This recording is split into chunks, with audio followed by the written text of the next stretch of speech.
Good morning, St. Andrews. Yeah, let's try that again. Good morning, St. Andrews. All right, my friends, if you haven't done so already, please settle into your seats. End your conversations. Silence your devices. Everyone go ahead and check. I know that's usually an age thing, but go ahead and check and make sure your devices are silent. If you have any AirPods in, go ahead and remove those.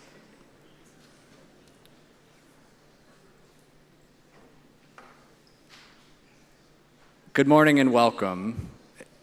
We are obviously in the chapel, or many of us are in the chapel. I want to say an extended welcome to those who are joining us via the live stream, the middle school who are in Roberts Theater, in the wider St. Andrews community that are here to engage with and learn from Dr. Geoffrey Cohen, our special guest speaker here. I'm not going to say much more than that, other than belonging is something that we have to work on all the time. And it is the kind of thing that we experience and acknowledge, and maybe sometimes in fleeting ways. It comes and it goes. But we want belonging to define the atmosphere, to define the climate of St. Andrews. And to extend that metaphor just a little bit further, we know from living in Florida, the climate can be pretty volatile and can change minute to minute. But we want, if we can, through those changes, find a prevailing way of creating a place where everyone feels at home here. Dr. Jaffe has done a lot of work to arrange today's assembly, today's event. I'm going to turn it over to her, and she will say a little bit more about Dr. Geoffrey Cohen before welcoming him to the podium. Thank you, Father Ben. Good morning, students. It's wonderful to be with you today for this special assembly. And as you all know, our school has chosen a theme of belonging to guide our work and our growth this year. And you have all been engaged in experiences and discussions around this topic. We shared with you why this particular theme was selected. And frankly, it's because the feeling of belonging is essential in order to thrive. We know how fundamental having a strong sense of belonging is, not only for our own personal health and well-being, but also for the wellness of our community. It's such an important ideal that we've shared with you. It is embedded in our school's mission statement, providing excellence in education in an inclusive community. It's also part of our strategic plan, which maps out our objectives over the next several years to reinforce our distinctive culture and community of belonging. We're extremely fortunate to have with us today Dr. Geoffrey Cohen, who will share what he and others have learned about the importance of belonging and why, as he states in his book, belonging is not just a byproduct of success, but also a condition for it. It's our hope that through our work together, we can continue to cultivate a community in which every individual feels they belong, a school community that values, respects, and cares for each and every member. Dr. Cohen is a professor of psychology at Stanford University. He is a social psychologist by training, and he received his doctorate at Stanford and his bachelor's degree at Cornell.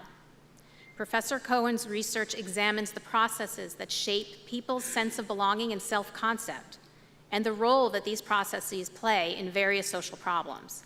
He has studied the big and small threats to belonging and self-integrity that people encounter in school, at work, in healthcare settings, in politics, in communities, and in relationships.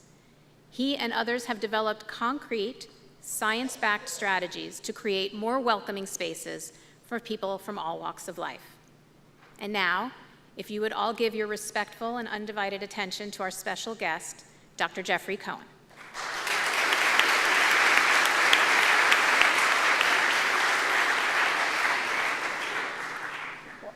Wow, I am just so delighted to be here with everyone. and so grateful to be here. I've learned so much so far in my visit here, and I am excited to share with you some of the fruits of the science that we do. As Jackie mentioned, I am a social psychologist, and a social psychologist is interested in social situations, how the circumstances of our lives shape our thoughts, feelings, and perceptions. And one of the most important aspects of any situation we find ourselves in is whether we feel like we belong there, whether we feel like we belong. Belonging is that sense of being at home, where we feel like we can kind of be ourselves and feel accepted for who we are. And it is one of the most precious psychological states of all. I only have really 2 points, actually 3 points to make in these introductory comments. One, first, is I'm just like you. I used to be sitting right there, out there as a middle school student. That was like yesterday. And now I'm here, and it is almost a little surreal. I think what inspired me to get into a lot of this research is the experience of being a teenager, feeling at home, trying to find a place, and that kind of has propelled me in my career, my science, and my interests. And what I am here to do today is to mainly be a curator of a lot of research that's been done out there in the field by many, many different folks, and all of which underscore the importance of belonging. So belonging, I mean, it's easy to take for granted. Did you know that it used to be the case that decades ago, we didn't really understand the importance of early attachment, the importance of having a healthy bond with children? It was thanks to research in psychology by Mary Ainsworth and John Bowlby, among others, that showed, wait a minute, having a healthy attachment, a close connection with a caregiver, it's not secondary, it's actually essential for adjustment and growth. And as a result of psychological research conducted in the 20th century, we have all these practices now that we take for granted, such as just allowing a newborn to be held by its mother. This didn't used to be the case. We didn't used to do that. But thanks to the research, we now know that development, growth, health depends on healthy connection in the early years. Now, the lesson of a lot of research today is that this need for connection continues from the cradle to the grave. We are always trying to seek and find home, find a sense of connection. And when we don't have that sense of belonging or connection, the consequences can be devastating. So one of the first points I'm just making is I'm here as a representative of a large body of research underscoring the vital role of belonging in human health. 2 more points. First is belonging matters. It really matters. It's, as Jackie said, not just a byproduct of success. It is a condition for it. And so much research bears this out. I'll give you just 1 or 2 examples. For instance, college students' response to a single item in a questionnaire. To what extent do you feel like you're at home in college, that college is a place for you, was the strongest predictor of their retention through college over 4 years, beating out even their high school GPA, even their family background. That sense that college, their school, was a place for them. That sense of belonging proved to be the strongest predictor of their retention through college. By the same token, lacking a sense of connection can be devastating. Our Surgeon General, Vivek Murthy, has declared a national emergency based on the fact that there is in our country a growing, what he calls, epidemic of loneliness, people feeling increasingly isolated and disconnected from one another. And research suggests that actually loneliness is a killer. It's one of the worst social environmental toxins out there. Now, we understand the risk of cigarette smoking, Raton in our basement, but it turns out that that chronic loneliness is just as bad for our health and just as a greater risk for early death as smoking a pack of cigarettes a day. Loneliness is toxic. So belonging matters, and having that sense of connection is vital for health and for happiness and even achievement. Here's just an example of what we do as social psychologists. We conduct little experiments. Of course, belonging is like, how do you kind of get at the true causal impact of that? So one of the things that my colleagues and I did was to create belonging in a few laboratory studies. And these were just like little minimal cues. One way to show the power of the need is by showing how small experiences can be to create that sense of connection. So we brought students, much like you, into our laboratory, and we had them take a math puzzle, and what we're interested in is just how long do they persist at the math puzzle. And we had many different experiments. In one, we just told them, through a subtle article, they found out that they happened to share a birthday with a math major. So they had that sense of connection. Oh, I share a birthday with a math major. I'm kind of connected to this field. In another study, they discovered that we told them that they were in the math group. You've just been randomly assigned to be in the numbers group rather than the letters group. Or in a third study, we just said, guess what? The math department is a sociable place. It's some place where you can cultivate connections and build relationships. In all studies, students persisted longer as a result of this minimal cue that they might belong in math. They persisted twice as long.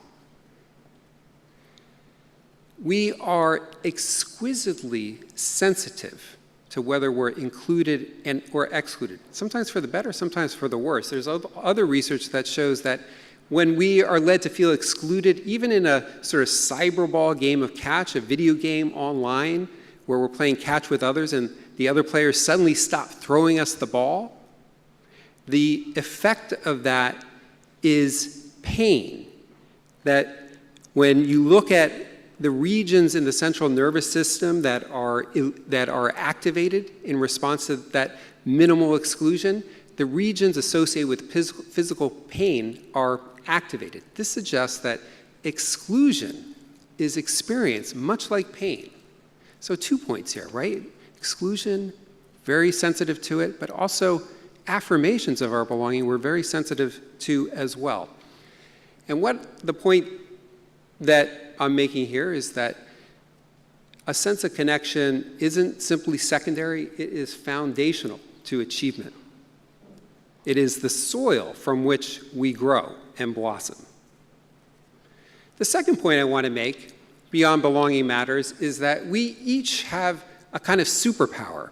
We each have a kind of superpower. I don't take that very lightly because I was an avid reader of superhero comics when I was a kid. I really just loved comic books and superheroes, so I don't take this term lightly. But I think we do. It's almost like magic. It's almost like magic, this ability that we have to create connection down on the ground in our everyday lives. So that's the second point. We each have a kind of superpower and ability to create connection for ourselves and for others. Let's look at a few examples. So when I was a student, I had mild depression and I was very, I experienced my own kinds of distress and uncertainty about belonging, but I had a teacher. In ninth grade, I met a teacher, Mr. Barrage, who believed in me. And he took an interest in my writing and shared it with the class, and that made all the difference in my experience in high school. I started to feel like, oh, this could be a place like I belong, and it changed my path. Mr. Barrage had a big impact on me.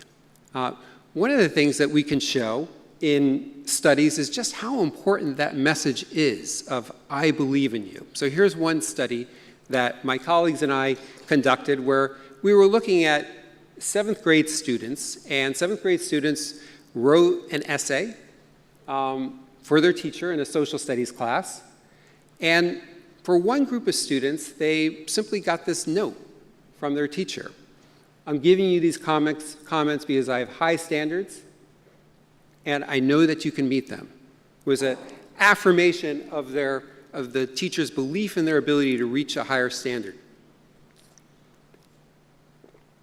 For another group of students, they didn't get this message. And what we found is that the students who got this message, that I believe in you, from their teacher, a one-sentence post-it on their essay, were much more likely to revise their essay. So for those students who didn't get this note, only 40% revised their essay. But for those students who did get the note, 80% revised their essay. Not only that, years and years later, when we looked at students' official college enrollment, we found that the students who in 7th grade had gotten this message from their teacher were more likely to be enrolled in college. So think of that. Simply getting that message that someone believes in you can change a trajectory for the better. I'm a big fan of science fiction stories and time travel stories where someone goes back in time and sets things right and it changes people's destiny. I think the same is true for these little acts of connection that we can take in our day-to-day lives as educators, as teachers, as friends. We can have a big impact on people through the words that we choose and the actions that we take. So that's a teacher having an impact by cultivating belonging through a little gesture. Here's one more example of a little gesture that can have a big effect on belonging that you can use yourself. One of the things that's very helpful for maintaining a sense of belonging, especially when it's under threat, is reminding yourself of your core values. These are what are known as values affirmations. So periodically taking the time to think about, hey, what do I stand for? What's most important to me? What would I die for? Can be really helpful. So here's a little study where we had students in middle school simply write briefly, reflect briefly on their most important values. What really matters to you? And a lot of people write about their relationships with friends and family, maybe a club that they belong to, a hobby that they have. And a lot of students write about something really poignant and heartfelt. For instance, here this one student wrote about how having friends is the most important thing in her life, and without them, she feels like she's falling. This small act of simply reminding ourselves of our most important values can have big consequences. So here we did this. Here's another example of someone who took a picture to illustrate their favorite values. That she took a picture of her cat and wrote, "Chester is my everything. I love him the most." One thing that I noticed was that there's actually 2 cats in this picture. So it's kind of interesting. She's leaving out 1. But these affirmations are little things we do in our day-to-day lives to remind us of what we stand for. And these can have big effects. So let's look over 3 years of middle school at students' GPA.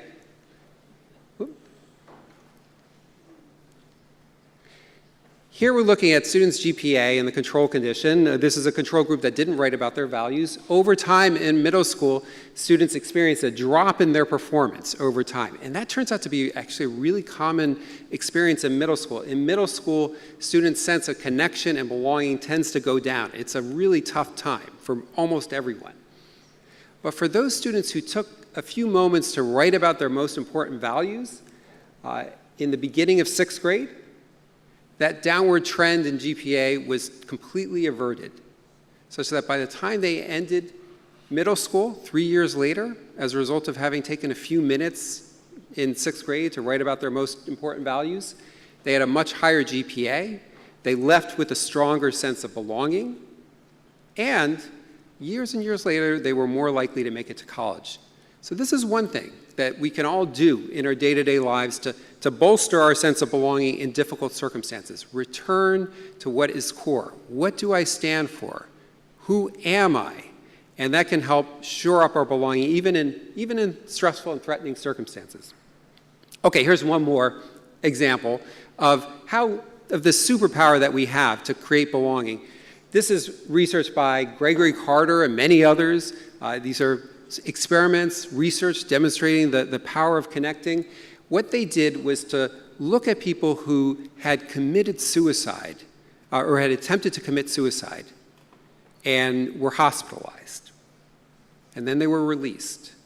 And all they did was, after the patients were released, was to send them a postcard. The hospital sent a postcard to the patient saying, you know, we just wanted to check in on you, see how you were doing, because we care. We're here for you. And that was it. Sent these postcards maybe 3 to 5 times throughout the following year after they were released from the hospital. And what they found was that suicide reattempts were cut in half.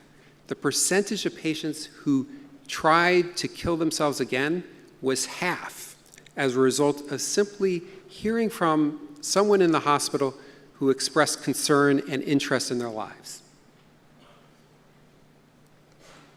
So all of these are examples of, again, 2 points. One is that belonging matters. It is foundational. It's one of the most important things that we can experience, that sense of being home, being accepted, and it's one of the most difficult things to achieve, especially in our culture of wide-ranging sensitivities and sensibilities. It's really hard, I think, to create these inclusive spaces. But the second point is also true, that we can, each of us, have some agency in creating and cultivating connection.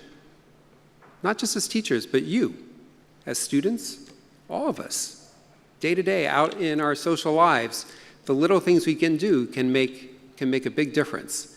And I really do believe that this is a powerful message that shows that in spite of all the forces that divide us in the world today, in spite of all the problems that beleaguer our society, nevertheless, down on the ground, there are little things that we can all do every day to make the world a little better and brighter. Thanks.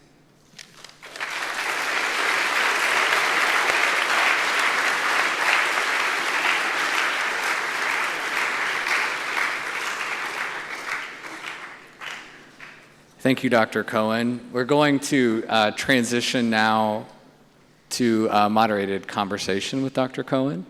3 of the 4 of us have introduced ourselves, but I want to add to that introduction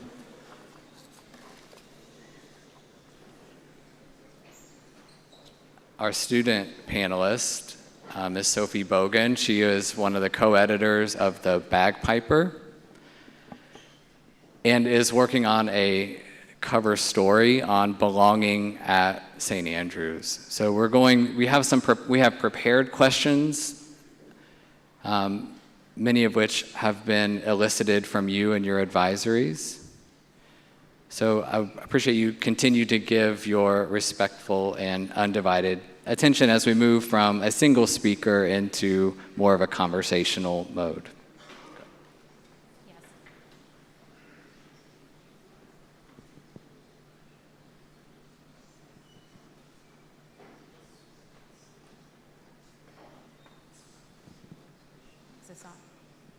I want to thank all of our students in middle school and upper school for submitting your questions through your advisories. It was very helpful to us. We really want to make sure that your questions are also presented to Dr. Cohen. So Dr. Cohen, you talked about this a little bit in your presentation, but why don't we start with you sharing a little bit more about yourself and what got you interested in the topic of belonging, and if any personal experiences inspired your interest in getting into this research area. As a kid growing up, I was super shy, very introverted kid, socially awkward, and I always felt like an outsider. Like I didn't quite belong. So especially in high school, I was just really curious, like what does it take to be in the in crowd here? Is it something I wear? Is it something I say?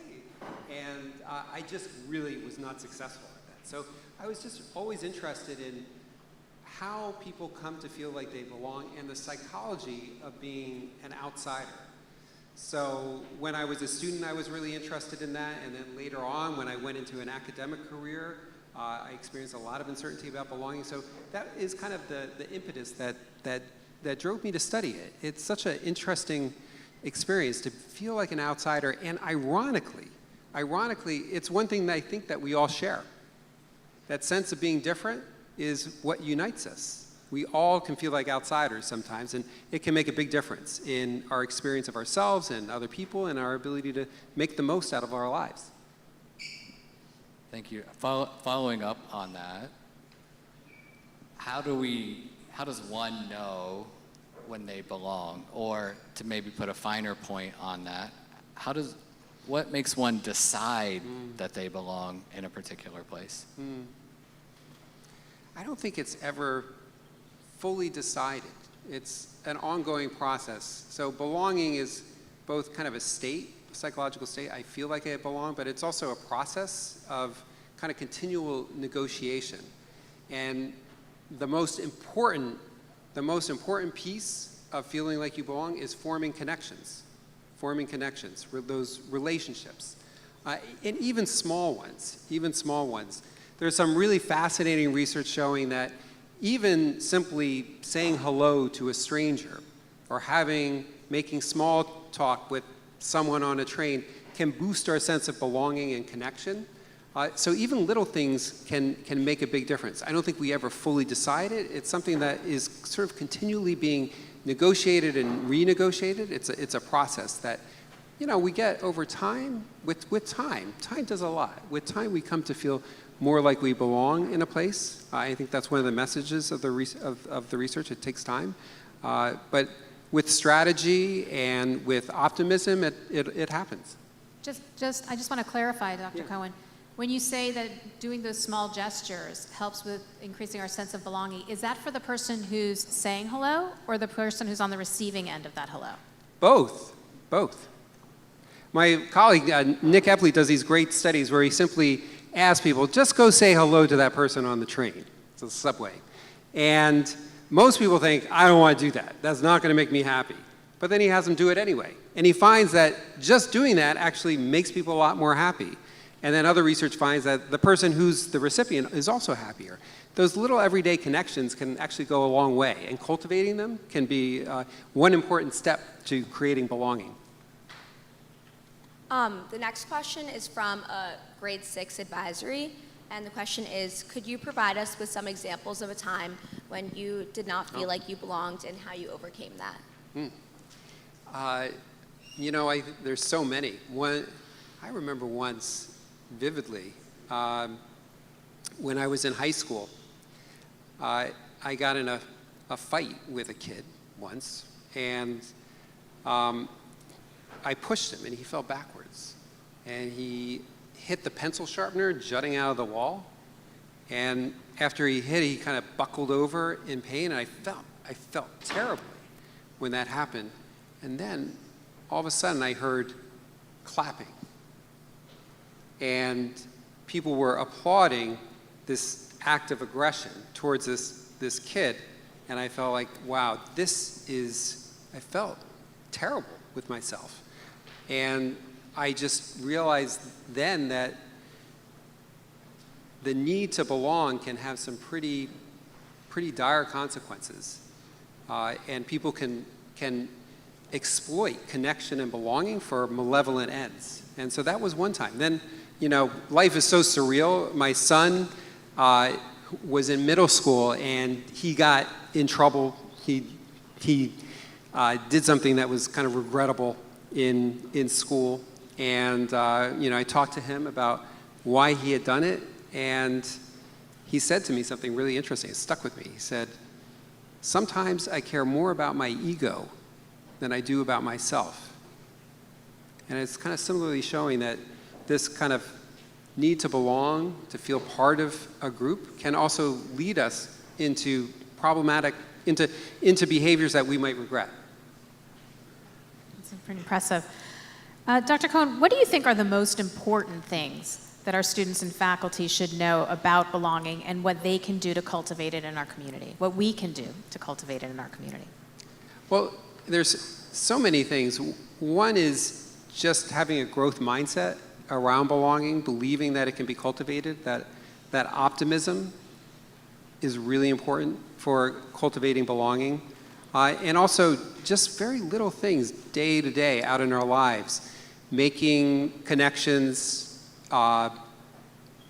offering help, even being polite turns out to be one of the powerful way in which we convey belonging. So I think there's having that growth mindset and creating communities of common purpose where people feel like they're in it together. Those are two things that I would say are really important and helpful for belonging. And another thing, by the way, that is also really useful is sharing stories. Sharing stories. One great way to connect is sharing stories about, your struggles with belonging, your struggles with feeling accepted.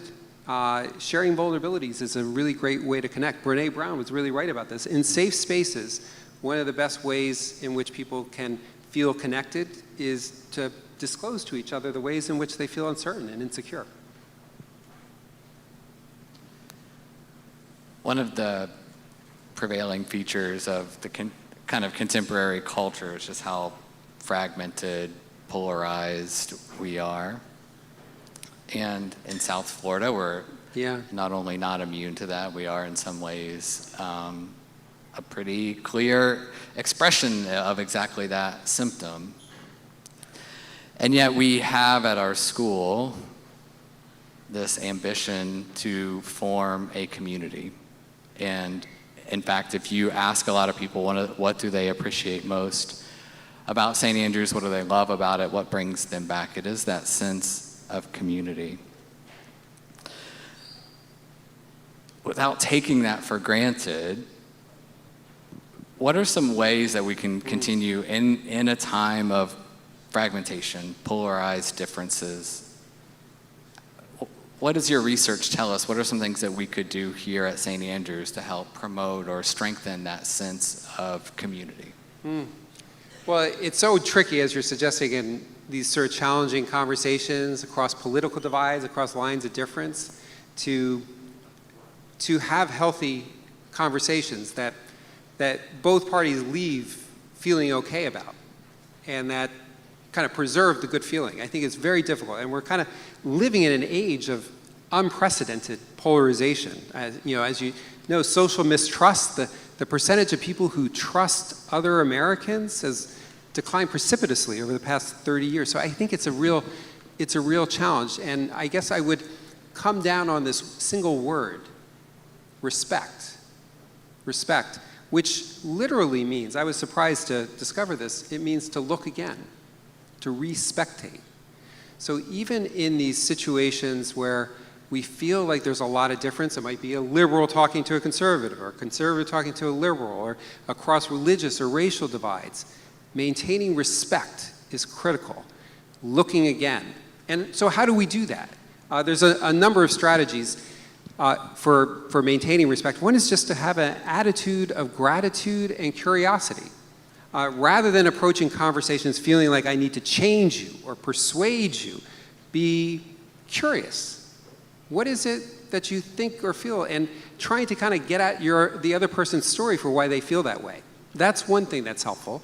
Another thing that's helpful is when you give your perspective, to use what's known as provisional language. To say, when you offer an opinion on a political issue, for example, to say, I think, or from my point of view. I know it sounds simple, but research by Michael Schwabe and others has shown that when people use that kind of provisional language, the other side, in say a political dispute, is much more open to your point of view and much more curious about learning about it. Now I'll tell you about, there's one example, great example of this by a researcher named David Brookman, a political scientist, who basically he went out actually into Florida and did door-to-door canvassing, and through 10-minute conversations accomplished basically the equivalent of 10 years of change on a social political issue. And they were talking about transgender rights, the rights of minority groups. And what did they do to kind of create this openness to the issue? One is they listened. They knocked on the doors and they listened to the perspective of the people that they were talking to. They used provisional language. And a third thing that they did was to use emotional empathy.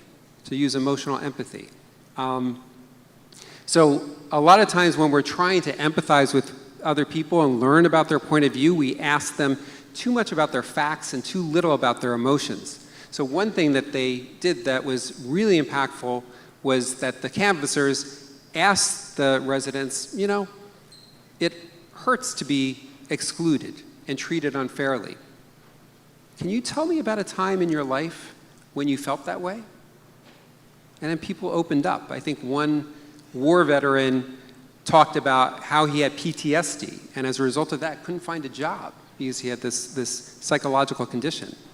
And by recalling analogous experiences in his life, he became more open to the issue of rights for minority groups who were similarly suffering from unfair treatment.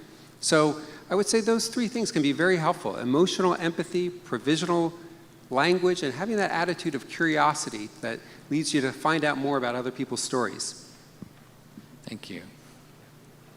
The next question is from a grade 11 advisory, and I know you kind of talked about this, but the question asks, is belonging a static or evolving state, and kind of like in what ways? It's a great question. I think it's constantly evolving. It's constantly changing. There's this phenomenon called belonging uncertainty, where people feel like their belonging is on trial. It might be for any number of reasons, like, you know, people might be at the early stages of a transition, starting a new school or a new job, and they're just uncertain. They're just uncertain if they belong. And in that state, belonging is never settled. It kind of goes up and down. I remember my first job as a assistant professor. I had huge belonging uncertainty. I would come home at the end of the day just feeling exhausted, and I would look back on what I accomplished during the day, and it's almost like nothing. And the reason was that my mind was just absorbed with these experiences that I had that suggest I might not belong. Like a professor interacts with me and asks me some question about my class. I'm like, oh, what does he mean by that? So what belonging uncertainty does when we're in the state of not being sure, it kind of creates this psychology in which our belonging is on trial, and it goes up and down. And it's something that's especially true during transitions, when we're starting a new job, starting a new career, starting middle school, starting high school, starting college. It's at those points when our belonging is unsettled the most. And there's little steps that we can take to accelerate the process, but the passage of time, by reaching out and forming mentoring relationships, that can accelerate the process. But I think that one thing that's really important to emphasize is that at the beginning, in the early stages, when you're just making that transition into a new school or environment, belonging is very uncertain. And it's something that's very normal and that gets better. So it's something very normal. So most everyone experiences it. That almost everyone is very normal. Yeah, it's one thing that unites us. Thank you. You talk in your book, Dr. Cohen, about situational factors and the importance of them in a person's sense of belonging. Could you talk a little bit about what you mean by situation crafting? And maybe describe what that would look like in the day-to-day experiences of middle or high school students.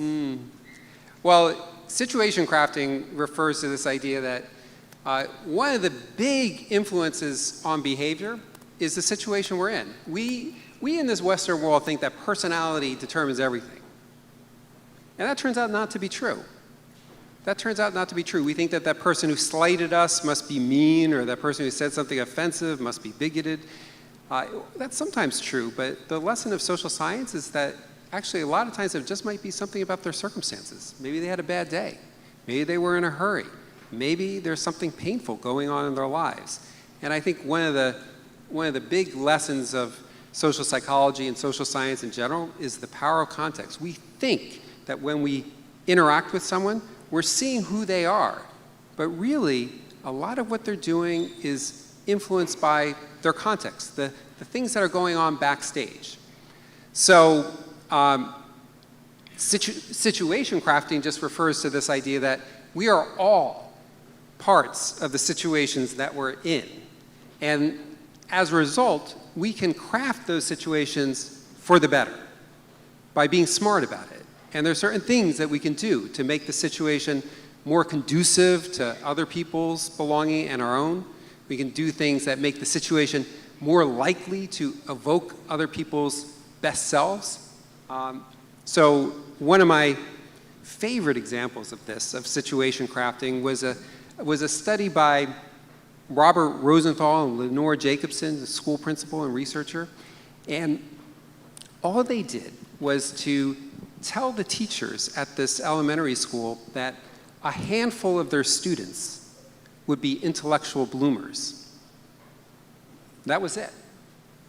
And then they looked at the IQ scores of those kids who had been identified as bloomers, and they found that those kids who had been identified as bloomers had higher IQ scores at the end of the year, in spite of the fact that the people who were identified, who were earmarked as bloomers, were actually just randomly chosen. So that tells you a lot, right?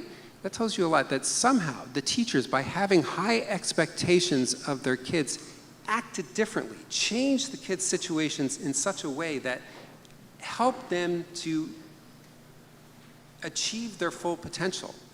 And that's just one example of situation crafting. One of the best ways to craft situations is to have an appreciation of the other person's dignity, and to really respect them, and to have high hopes, have a faith that there's something in them worth knowing, even in spite of the differences.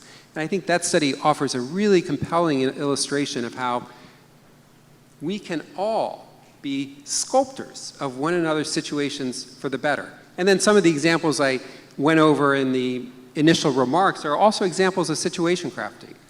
I believe in your potential to reach a high standard. Taking the time to affirm your values, or affirm someone else's values.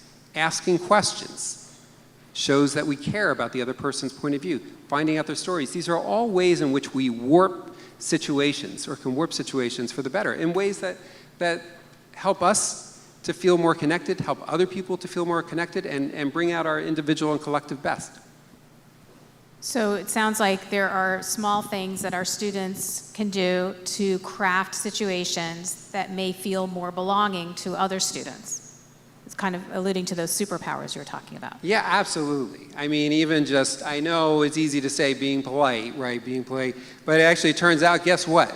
One of the things people do when they don't like you, or when they feel like you're a member of an outgroup, like some other group, is they act less politely. There's some wonderful research by Geoffrey and colleagues showing that, for example, when police officers pull over minority drivers, black drivers rather than white drivers, they act less polite. And that has a big effect on the driver's behavior and their identification with the law and their civic engagement, it turns out. So politeness, down on the ground, politeness turns out to be one of the universal features of all societies. It's the way that we convey to another person that they are in our circle of belonging, and we appreciate them.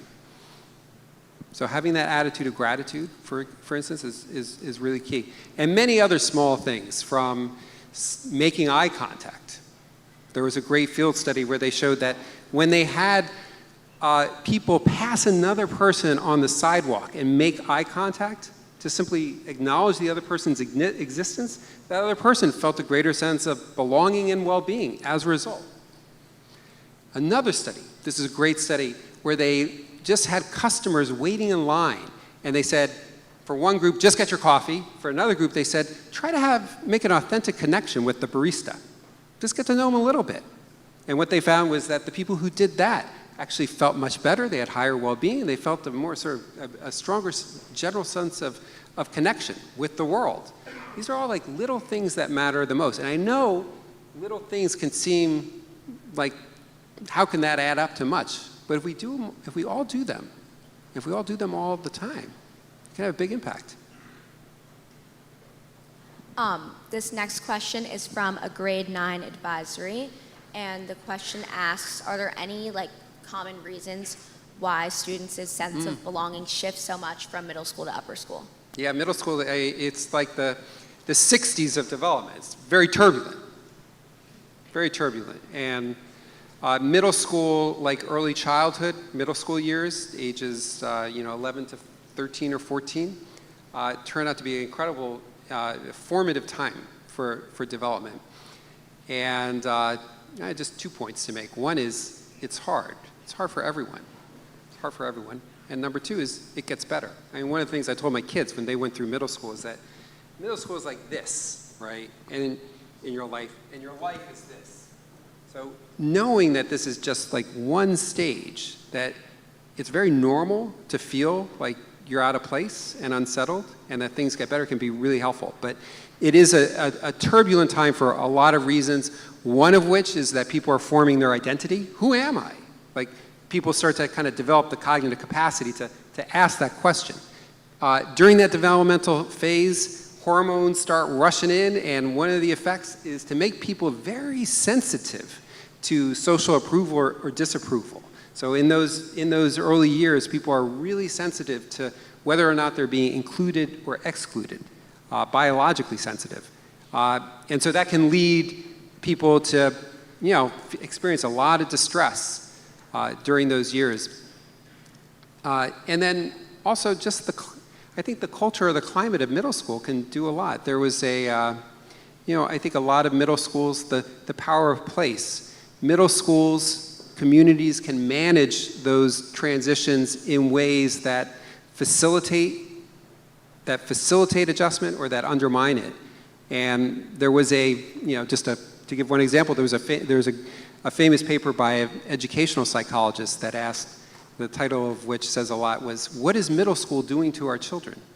And which this researcher pointed out was that during these middle school years, students actually have a greater need for connection with adults. But what often happens in many middle schools is that they have less connection with adults because they're moving from classroom to classroom and it's harder to form those connections. So the context of middle school can actually hinder students' ability to feel like they belong as well.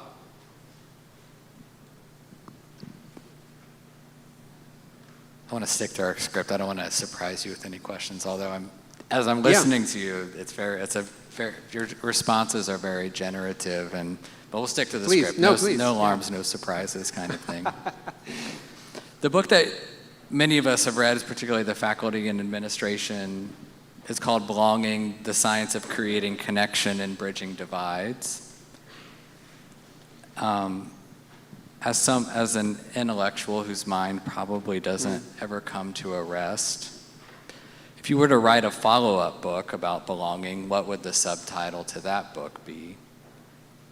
Or, if that question doesn't work, how has your mind changed about belonging since this recent book was published, if at all? What have you learned since you've completed that, at least, installment of research on belonging? It's such a great question. I've been thinking a lot about leadership, the meaning of leadership, and the power of leaders to create belonging in a community. I would write a book about that. We kind of live in a society now where it feels like we're lacking for leaders that unite us. And I'm very interested in how people can lead in ways that bring us together or divide us, that create love or that create fear. And I think in our culture now, in our society now, this is such an important issue. Those who lead us to affection for our fellow citizens and those who exploit fear to divide us.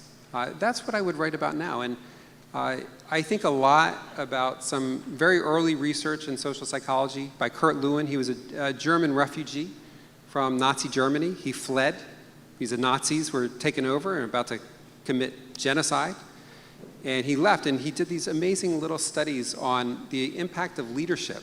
And he just did these little studies in boys' clubs, after-school clubs. And he had the leader of the boys' clubs, an adult, either take on an authoritarian demeanor, just bossing the kids around, or take on a democratic style, where he helped the kids kind of relate to each other and identify their differences and work through them.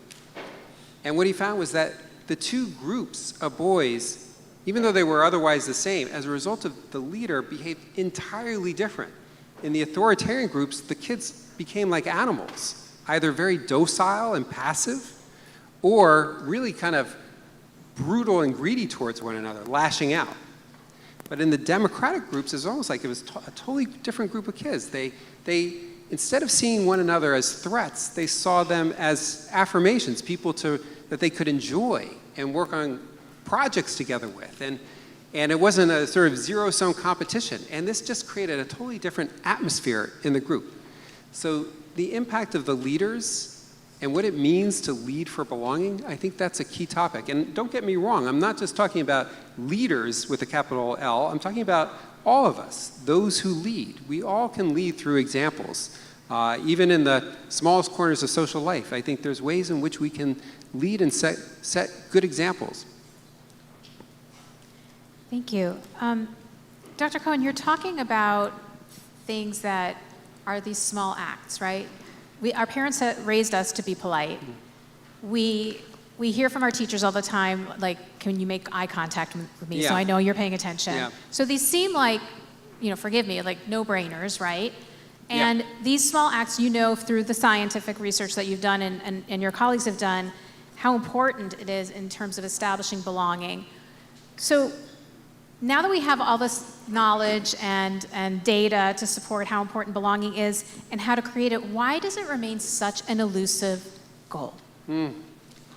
Well, I think it's like that old, I think it's an old Buddhist saying, like it's easy to be good. It's hard to be good over and over again. I think that's pretty much it. These things take practice, right? It takes practice to do good and to be good and to see the best in one another.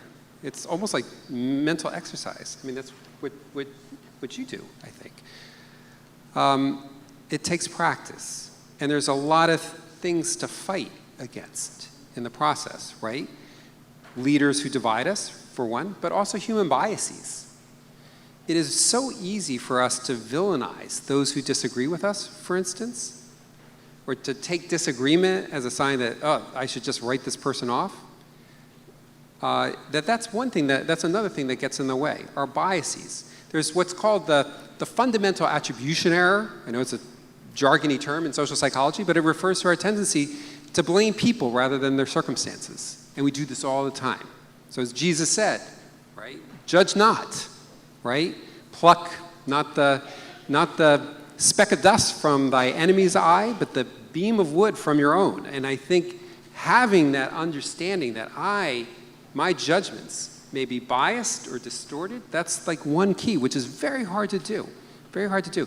Another thing that gets in the way, another example is stereotypes. Stereotypes cloud our perception of the humanity of the other person. That's another sort of unconscious bias, like in that police study I mentioned, that makes connection less likely to happen. That's another force to fight against. I once saw a bumper sticker, and this really just stuck with me. It read, "Don't believe everything you think." That is very deep, and that concords with a lot of the research in social psychology. Just because a thought about another person crossed your mind doesn't mean it's true. Just because a thought about yourself crossed your mind doesn't mean it's true. And we are way too quick to go to think that our thoughts and impressions, our readings of other people are objective. And just to give one example of the dire consequences of this, it turns out that the people who engage in the most discrimination in experimental studies, who engage in the most biased behavior, discriminative behavior in employment, they're the ones who think that they're the most objective. People who think that they're the least biased are actually the most biased. So that's another thing that that kind of undermines these efforts. So there's biases, there's stereotypes, there's forces, leaders that divide us, there's the us-them mentality. So I know that some of this is not rocket science, but there are also powerful forces that are leading us astray that you have to kind of constantly be on guard against. And I do think returning to our core values is one key step. Visiting and revisiting what defines me, who I am. So that's one answer. And then the other answer is that some of the things are not as intuitive as what we're suggesting. It turns out that having people reflect on their core values, that turns out to be not something that people do quite enough. Invoking high standards, saying, I believe in your ability to reach a higher standard, that turns out to be not something that teachers often do, at least not as much as they could. So some of these things are a bit counterintuitive, that aren't done enough. And they all fall under the category of practices that Claude Steele calls wise. Wise, meaning wise too. I see your dignity. And there are sort of strategies that we can use to convey that, from having high expectations, conveying a belief in the other person's potential to reach a higher standard, affirming values, many other things, creating groups of people organized in common purpose, many, many other things that are less intuitive. I think we have time for one more question. Sophie, do you have one for us? This is the last question, but it was submitted from a grade 10 advisory, and it's really interesting. It says, what if the only way to belong is to assimilate? Well, I don't think you want to do that. That's like a Faustian bargain, to give up yourself to fit in. I don't think you want to do that. Though I understand that it's a tension. Belonging, as I see it, is all about the situation being accommodated to difference, right? This is the American dilemma, how to create truly inclusive settings where people of all different stripes and backgrounds feel like they can belong and can contribute. It's about creating spaces where people don't have to assimilate, but can bring their diversity to the situation and all of their assets.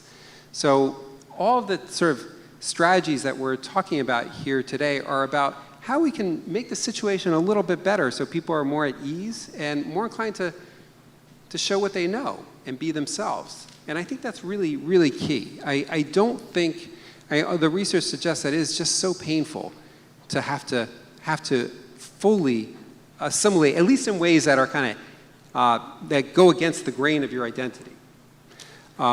So I think there's much that can be done as leaders, also with one another, to create these spaces where people don't have to assimilate. They don't have to change in order to fit in. But I do understand that there are many situations where we feel like in order to fit in, we have to change, right? Like that example I gave of pushing that kid into the pencil sharpener, or my son, like he was behaving in a way that went against his self-concept in order to fit in. And I think a lot of bad behavior comes from that, the desire to fit in. But one thing we can do, I think, in those situations is to remind ourselves of our values. Remind ourselves of our values. So when we're in those kinds of situations where we feel that pressure to fit in and conform and maybe do something that we wouldn't choose to do, remind yourself, who am I? What do I stand for? What do I believe in? Research suggests that can be really effective to help people get by, feel okay, and resist harmful norms. Dr. Cohen, on behalf of the St. Andrew's School, the students, the faculty, the staff, thank you for being here with us today. Let us offer Dr. Cohen a sign of our appreciation. Thank you so much. Thank you.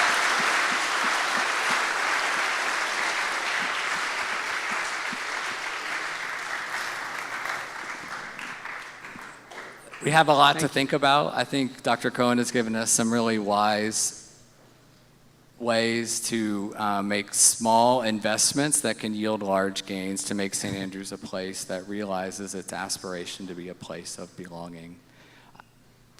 Do you have any final words to pass on before we? Just thank you for being here. Thank you for your attention, and my heart is so filled up to be here with you. Thank you. Thank you.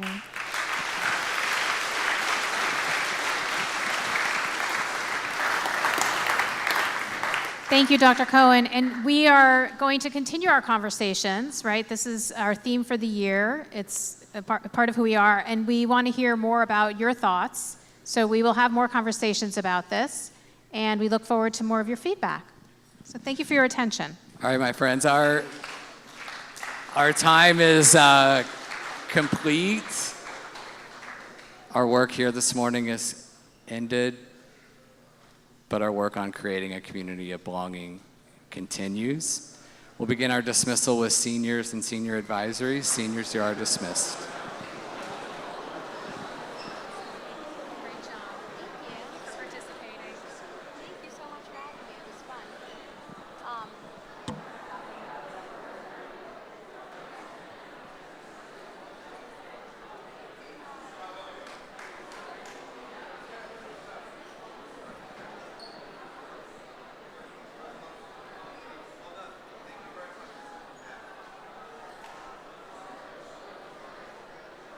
Sophomores, you are dismissed.